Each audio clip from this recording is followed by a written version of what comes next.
네, 두 번째 장르, 부조리 장르를 한번 알아보도록 하겠습니다. 이게 현대 사회에서 또 많이 나오는 그런 장르이고 요즘도 이런 것 때문에 아주 시끄럽죠.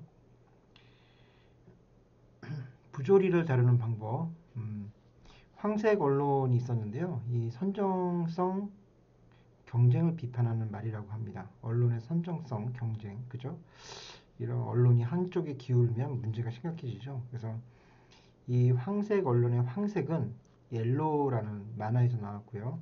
미국의 잡지사이자 우리에게는 플리처상으로 유명한 플리처사의 월드와 당대의 언론 재벌 허스트의 뉴욕 모닝 저널이 근대 만화의 효시로 꼽히는 옐로 키드라는 연재를 서로 뺏고 뺏기면서 경쟁을 벌인 것이 그 어원이 되었습니다.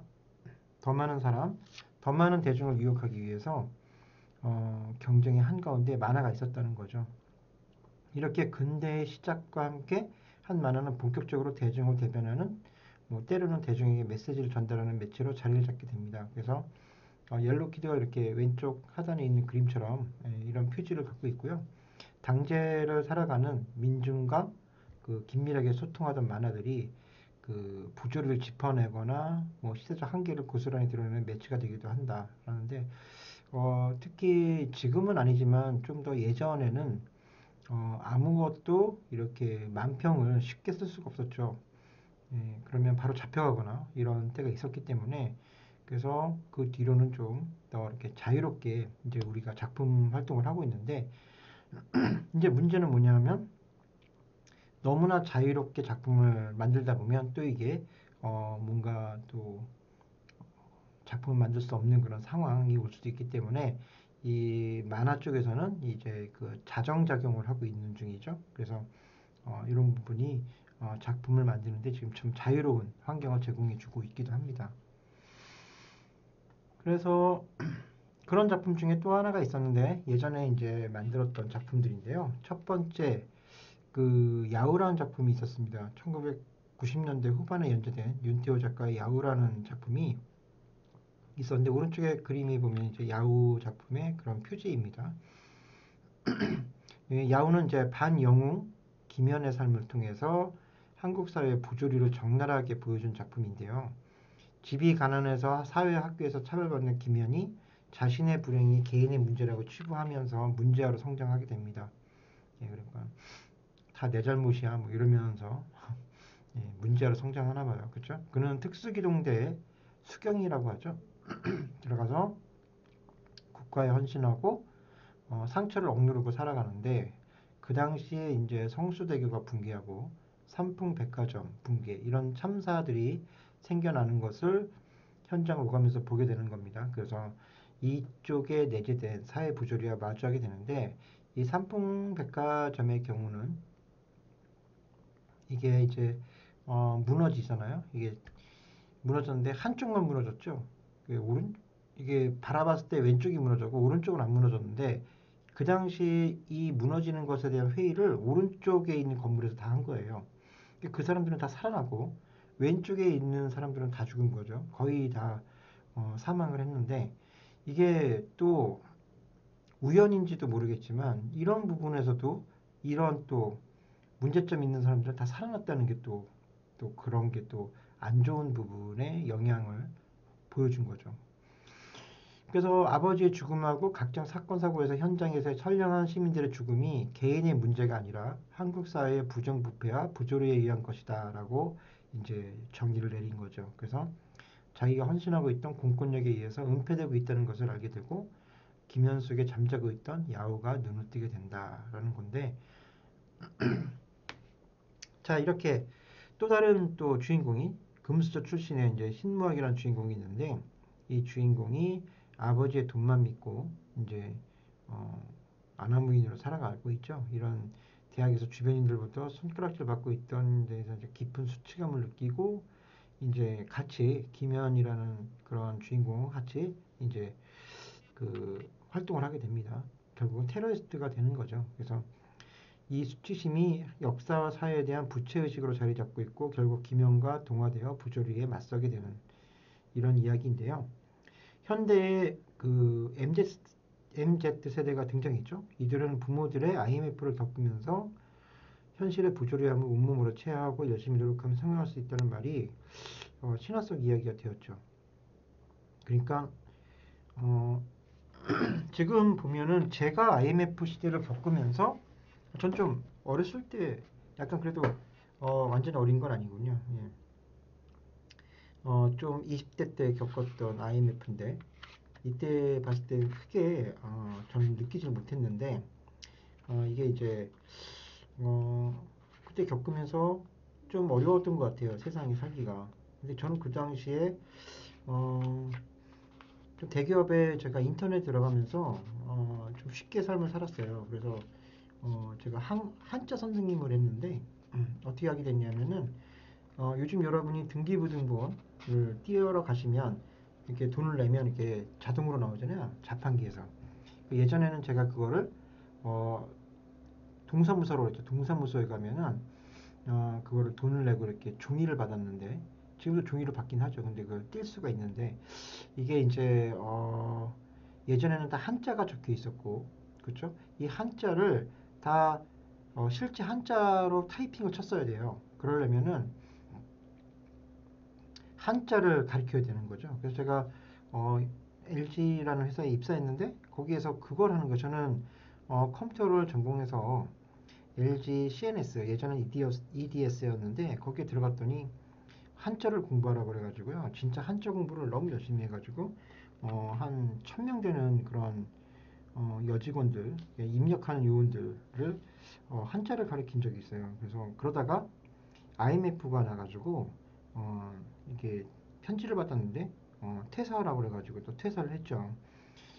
예, 그 당시에 퇴사하기 전에는 다른 분들이 한 50만 원 정도 받던 월급을 저는 한 300 정도 받았던 것 같아요. 그래서 그 당시에 괜찮았었는데 회사를 그만두고 해외를 나갈 길이 있어서 해외를 나가려고 했는데 또다시 들어오라는 거예요. 그래서 지금 벌써 해외에 나가고자 하는 게 이제 이야기돼 있어가지고 저는 해외로 나가는 바람에 그 당시에 같이 있던 분들이 어, 요즘에 퇴사를 했더라고요. 예, 계속 오랫동안 대기업을 다닌 거죠. 그래서 퇴사를 하시고 났는데 그 당시에 그 겪었던 그런 것들을 보면은 회사들이 높은 사람들을 다그 퇴사시키고 이 사람들한테 자회사를 만들게 한 다음에 또 일을 주고 많이 그랬던 것 같아요. 그래서 잘 나가는 사람은 어려운 시기에도 잘 나가고 이랬던 것을 기억하고 있습니다. 그래서 저는 그거를 겪었으니까 지금의 제 자녀들이 지금 MZ 세대죠. 그러다 보니까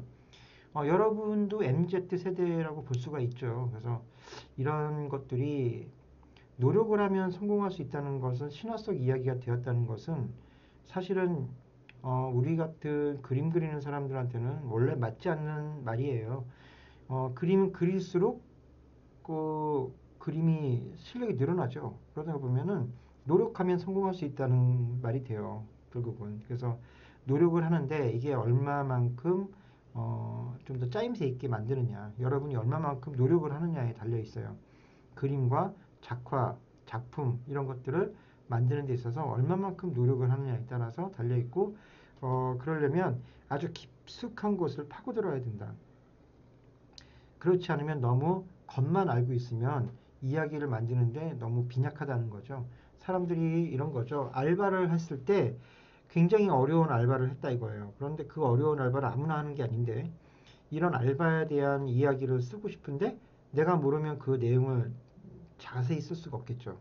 이런 것들을 해본 사람은 알 수 있기 때문에 여러분이 봤을 때 좀 더 어떤 작품을 만들 때 있어서 스토리를 좀 더 명확하게 파고들어서 쓰는 게 좋다라는 거고요. 결국 노력하면 성공할 수 있다는 말은 예술가들한테는 맞는 말이죠. 대부분 성공할 수 있습니다. 그리고 신화 속 이야기가 되었다라는 것은 이제 일반적인 상황이에요. 일반적인 상황에서는 노력해서 성공할 수가 없을 수 있어요. 그래서 이게 이제 일반적인 상황에서는 굉장히 부조리한 내용들이 많이 있고 굉장히 어려운 상황들이 많이 겪게 되는데 특히 생존만이 남았다. 이게 이제 굉장히 중요한 단어입니다. 키워드. 그래서 부조리한 시대에는 성공이 곧 생존이다라는 말이죠. 그래서 생존만이 남아있다라는 겁니다. 좀 뼈 아픈 얘기지만 그 뒤로 나온 작품이 이제 그 요즘에 세상은 돈과 권력이나 이태원 클라스 같은 작품이 이제 부조리한 한국 사회에 대한 복수가 성공뿐이라는 이런 청년 세대에 대한 이야기입니다. 그렇죠? 이 나라는 부모가 누구냐에 따라서 인생의 난이도가 바뀐다. 아, 요즘 참 맞는 말이죠.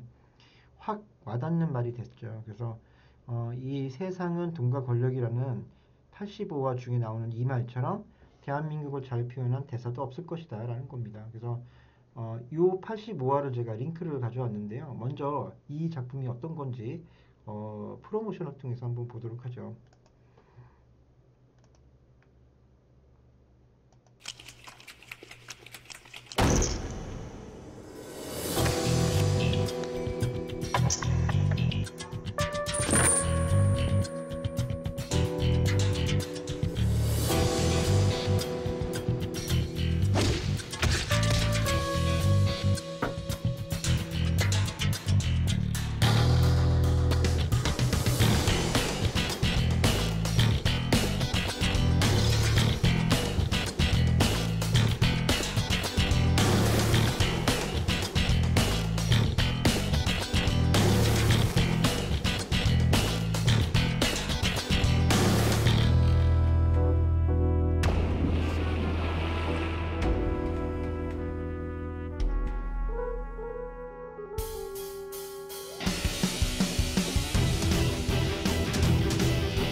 네, 이런 작품인데 일단 도박하는 내용이라서 1화 때 그 일본 작품을 좀 표절했다 이런 건데 이제 일본 작품의 작품 제목이 카게문데 그 작품을 봤을 때는 이 주인공이 계속 도박을 더 즐기는 게 이제 작품의 내용이고요. 이 세상은 돈과 권력이라는 작품의 주인공은 이것을 즐기기보다는 이것에 대한 것을 맞서려고 하는 거기 때문에 스토리텔링이 아주 다르죠. 그래서 좀 더 다르게 이야기를 흘러갔기 때문에 표절을 벗어나긴 했는데 이 내용이 어떤 거냐면 도박에 대한 내용이 학교에서 도박하는 그런 내용입니다. 그래서 이 85화를 이런 말이 나왔다고 하니까 잠깐 85화를 보도록 하겠습니다.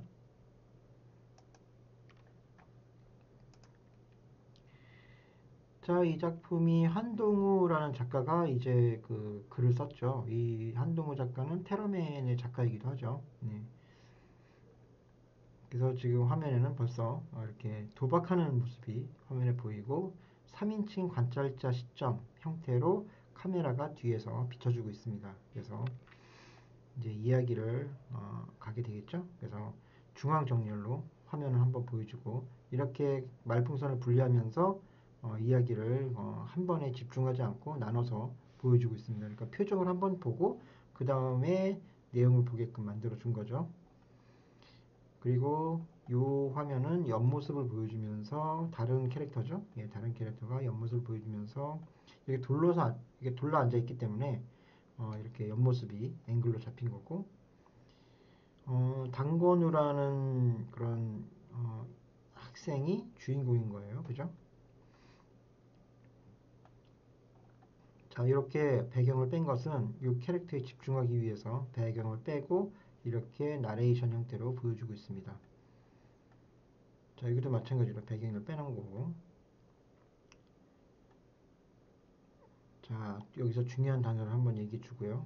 그죠? 이렇게 다 주목을 하고 있고, 화면을 더 위에서 아래로 이 배경을 한번 환기시켜 주고, 다시 클로즈업 합니다.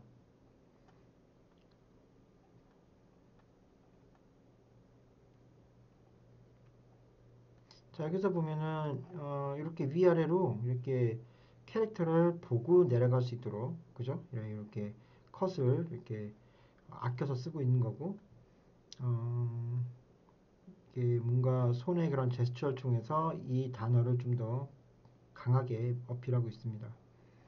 그리고 좀 더 내려가면 자 이렇게 긴박한 상황을 보여주고 있고 자 가까운 클로즈업, 빅클로즈업을 통해서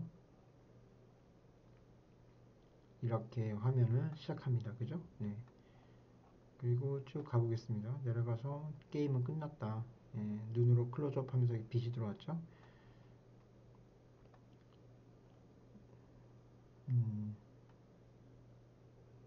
자 이렇게 사선으로 긴박함을 보여주고 자 여기 나왔네요. 이 나라는 부모가 누구냐에 따라 인생의 난이도가 바뀐다.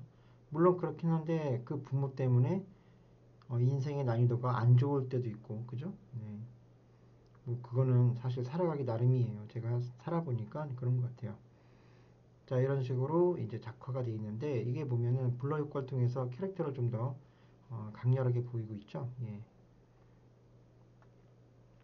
뒤에 부분은 다 블러 효과를 줬고요. 자 이제 이건 화투 같아요. 그죠?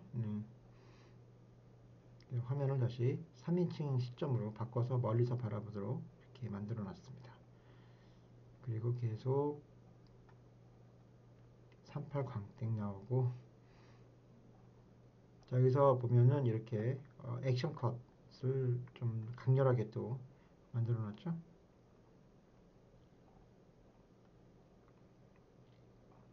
자 이런 컷들은 각각의 하나의 컷씩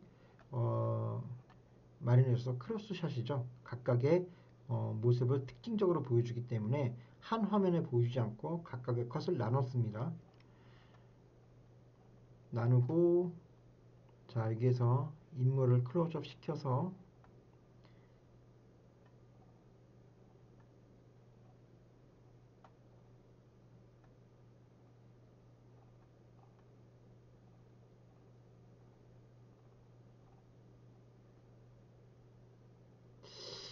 이게 참 많이 봤던 그림인데 뭔 내용인지 잘 모르겠네요. 뭐 그렇다는 내용인데 똑같은 게 있네요. 그죠? 예, 속임수였군요. 네.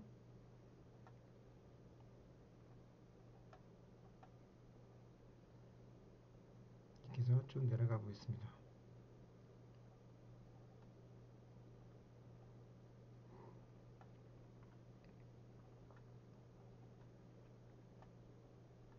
자, 좀 더 빅클로즈업해서 독자한테 약간 감정이입을 시키고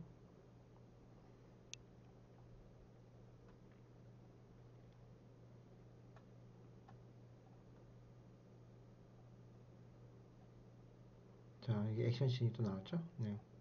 블러 효과로 좀 길게 롱숏으로 잡아줬습니다. 그죠? 예, 화면을 좀 더 격한 모습을 보여주기 위해서 컵 밖으로 손을 빼줌으로써 약간 좀 더 격렬한 그런 액션씬을 보여주고 있고요.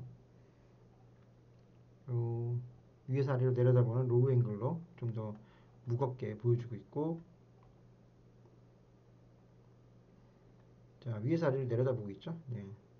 물론 쓰러졌기 때문에 바라보는 시점이 밑에서 위이기 때문에 그렇지만 이 이야기의 흐름상으로 봤을 때 이 캐릭터는 약간 좀 힘이 센 그쵸? 예, 그런 캐릭터라서 이런 경우가 많이 나올 것 같아요.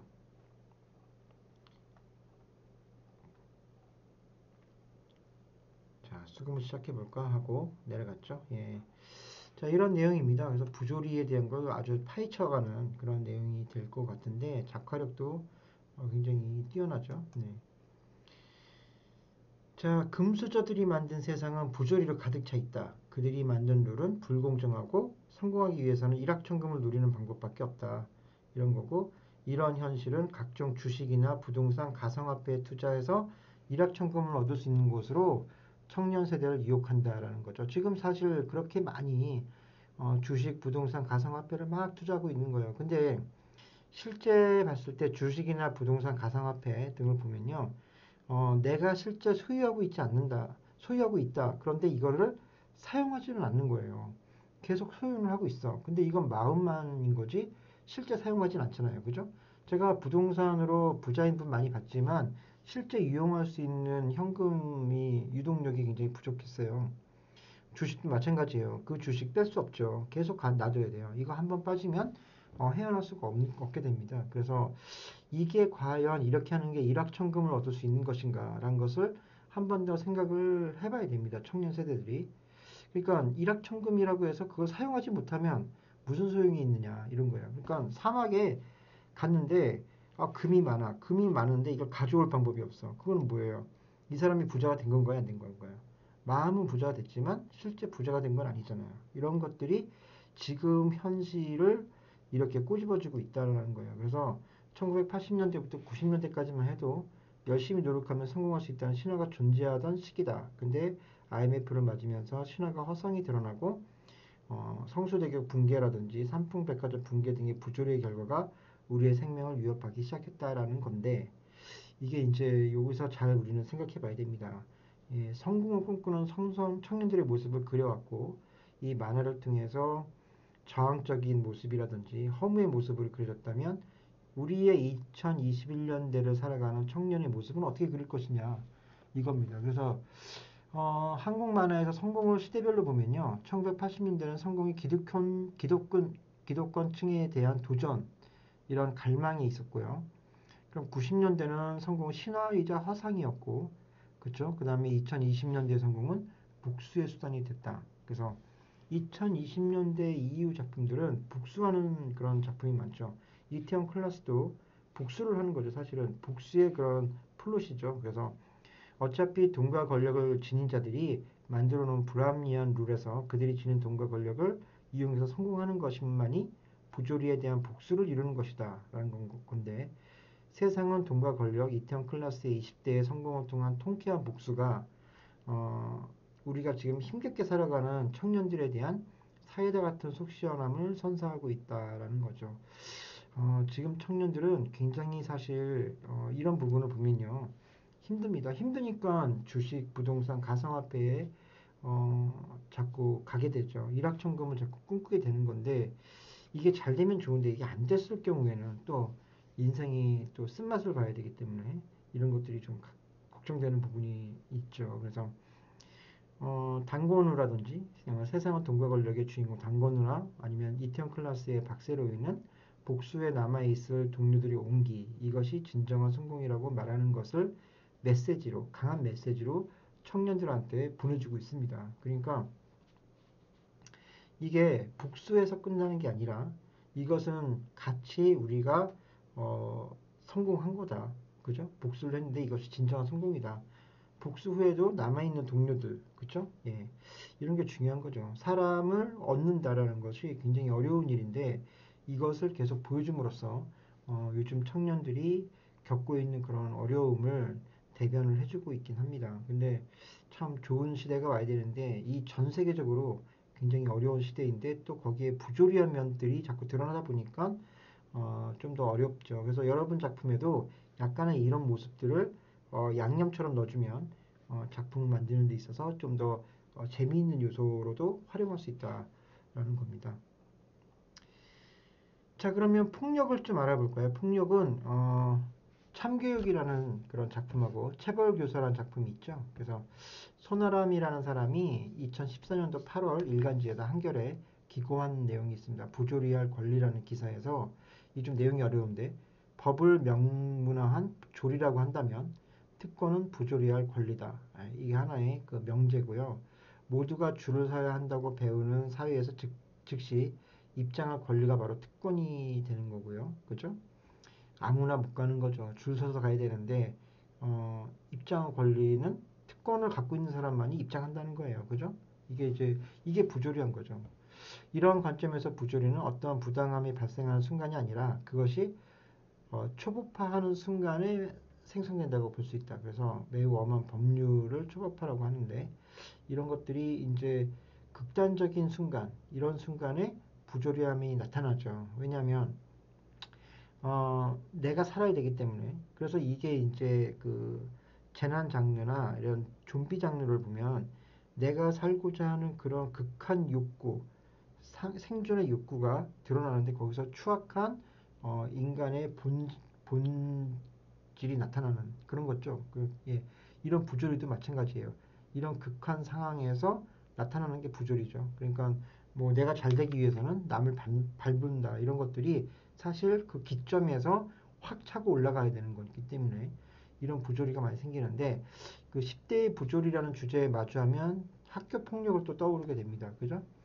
어, 이런 것들을 한번 보게 되면 그 연예인들의 학교 폭력, 학폭이라고 하죠. 예, 이런 것들이 있었고 어, 폭력의 유발자라는 사실에 분노와 더불어 이제 잘된 연예인들이나 뭐 누가 잘된 그런 권위자, 뭐 유명한 사람 이런 사람들이 잘 됐는데 그 전에 만났던 사람들이 봤을 때는 저 사람은 잘 될 사람이 아닌데 저렇게 잘 된 거는 이해가 안 돼. 이래서 분노가 생기는 거죠. 그래서 법적 조치나 자성이라는 경험을 거치지 않는다. 그래서 사회적 이득을 취득한다. 이것에 대해서 분노를 하는 거예요. 그래서 이런 작품들을 통해서 내용을 좀 보고 이런 것들이 떤 부분에서 분노를 하고 있는지 어떤 부분에서 해결을 해야 될 노력이 필요한지를 보여주고 있다. 그래서 참교육이라는 작품이 또 아주 액션씬이나 이런 것들이 잘 돼 있고요. 그 다음에 체벌교사라는 작품도 참교육하고 아주 비슷한 작품입니다. 그래서 한번 요 카카오 페이지에서 체벌교사를 카카오 웹툰이죠. 카카오 웹툰의 체벌교사를 한번 보시면 참교육이랑 아주 비슷한 그런 느낌을 받을 수가 있고요. 한번 잠깐 다는 보지 않지만 한번 내용을 잠깐 보겠습니다. 지금은 45화까지 진행을 했네요. 그죠? 예, 체벌교사 쭉 보시면 뭐 1화가 있고 쭉 있는데 여기 1화를 한번 잠깐 눌러보죠.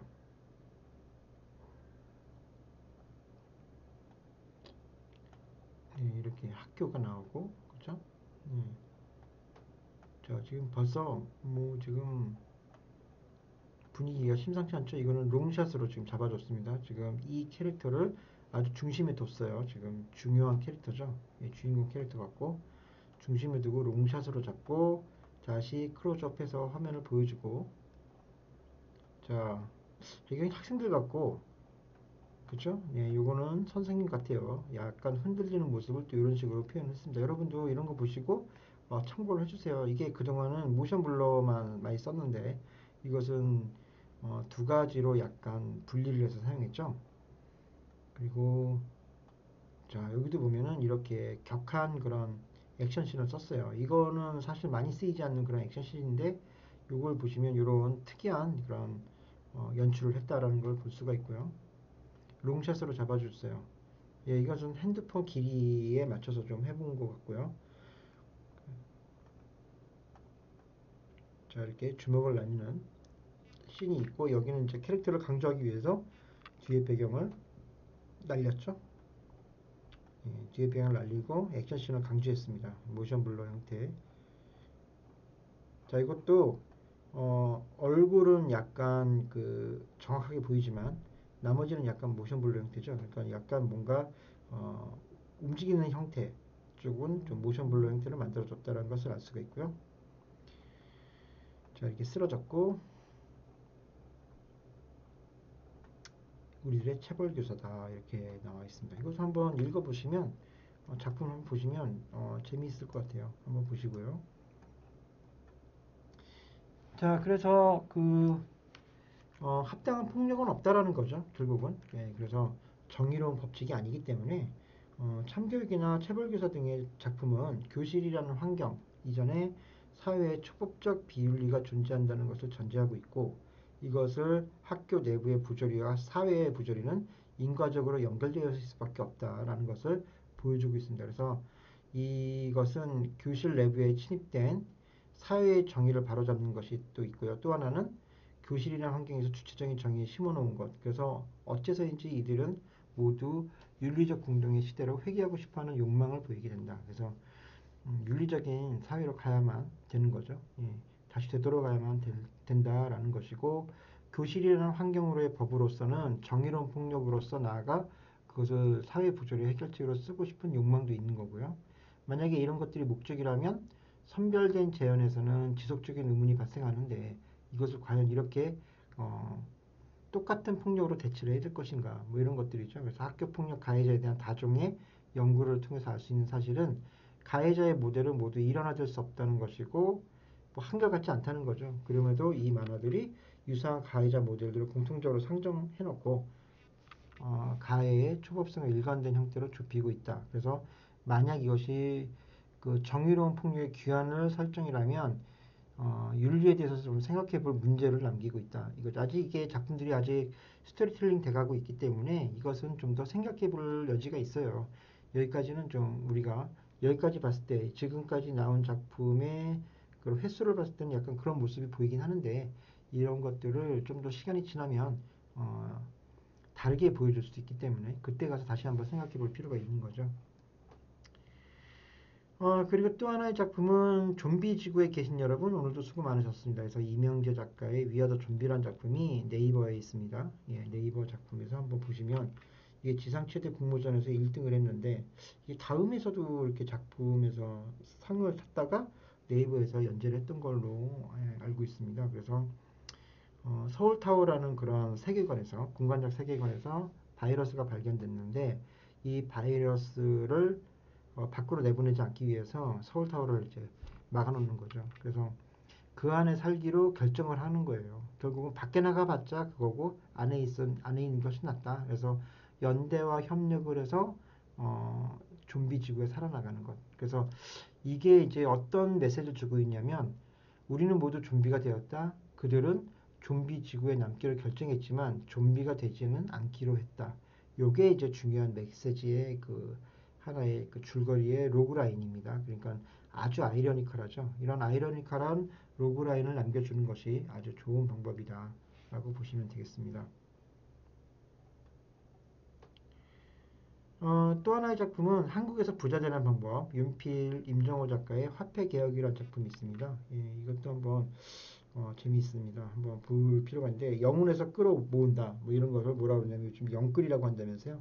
이런 신조어가 있는데 부동산과 주식, 암호화폐 등에 이제 투자하는 오늘날 세태를 대변하고 있습니다. 이것도 마찬가지로 청년 세대들을 보여주고 있습니다. 굉장히 어려운 상황 이런 것들을 보여주는데 참 굉장히 실수가 나올 정도로 작품을 아주 자세하게 디테일하게 써놨어요. 그래서 어, 과거에는 이제 노동과 노력만으로 부를 축적할 수 없었기 때문에 그죠? 과거 방식은 그게 됐었던 거예요. 근데 지금은 그게 아니에요. 개천에서 욕 난다는 게 어려운 거죠.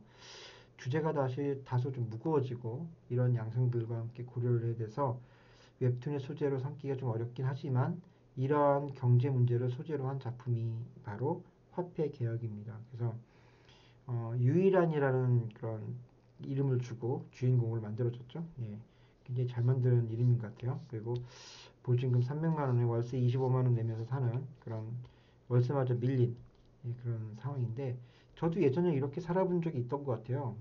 20대 때 아파트도 아니고 그냥 다세대 주택에서 25만 원을 못 내서 밀린 적도 있죠. 예. 이게 참 힘든 세월이었던 것 같은데 지금은 더 힘들겠죠. 왜냐하면 물가도 오르고 그죠? 예, 이런 것들이 있기 때문에 자 이런 것들을 보면 뭐 유산을 받아서 이제 갑자기 변하는 것 같아요, 그죠? 예, 이런 내용입니다. 그래서 이 작품도 웹툰 카카오 웹툰이 있습니다. 한번 보시면 이게 시즌 3까지 있나 봐요. 잠깐 볼까요? 시즌 3까지 있나?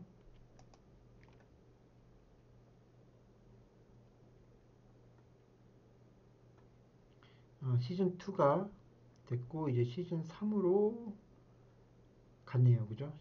시즌 3까지 올라갔네요. 그죠? 예. 여러분이 한번 이 작품을 한번 보시면 좋을 것 같습니다.